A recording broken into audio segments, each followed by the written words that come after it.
Hi అండి. ఈరోజు ఒక ఫార్మరు గొర్రెని తీసుకుని వచ్చారు హాస్పిటల్కి. ఇది కూడా డెర్మటైటిస్ కేసు. దీని ఒంటి మీద అక్కడక్కడ పేను కొరికినట్టు ప్యాచెస్లా పడిపోయాయి. ఒక చోట మాత్రం పుండు పడింది. ఏంటంటే ఇట్లా పుండు నల్లగా ఉంది అంటే ఆయన అంటున్నారు దీనికి ఎండుగడ్డి బూడిదను అలాగే ఆయిల్ కలిపి రాసాము, అందుకే ఇట్లా అయిపోయింది అని చెప్పారు.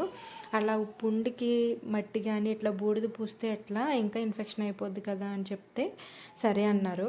వూండ్ని క్లీన్ చేయడానికి పొటాషియం పర్మాంగనేట్ వాటర్తో క్లీన్ చేస్తుంటే ఆయన అన్నారు నేను కడిగేస్తానండి, మీరు వాటర్ పోయండి అని చెప్పారు. నేను వాటర్ పోసాను.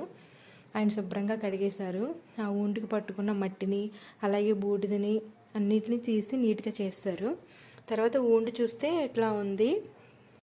మ్యాగోట్స్ ఏమైనా పట్టాయేమోనని చూశాను, బట్ లేదు, బాగానే ఉంది. వాష్ చేశాను కదా, కొంచెం ఈ పుండు ఆరనిచ్చాక ఇంజెక్షన్స్ అయితే చేశాను. తర్వాత వూండ్ పైన హాస్పిటల్లో ఉన్న టాపిక్ క్యూర్ వూండ్ స్ప్రేయర్ ఉంటే స్ప్రే చేసి ఆయనతో చెప్పాను. ఇంటికి వెళ్ళిన తర్వాత బోరిక్ పౌడరు కొంచెం కొబ్బరి నూనె పసుపులో కలిపి రాయండి పుండు మీద అని చెప్పాను. సరే అని చెప్పారు. తర్వాత పొటాషియం పర్మాంగనేట్ కూడా ఇమ్మన్నారు. సరే ఎలా వాడాలో అని చెప్తుంటే చాలా చక్కగా వింటున్నారు. అసలు ఇచ్చాను. అంతే వీడియో. Bye bye.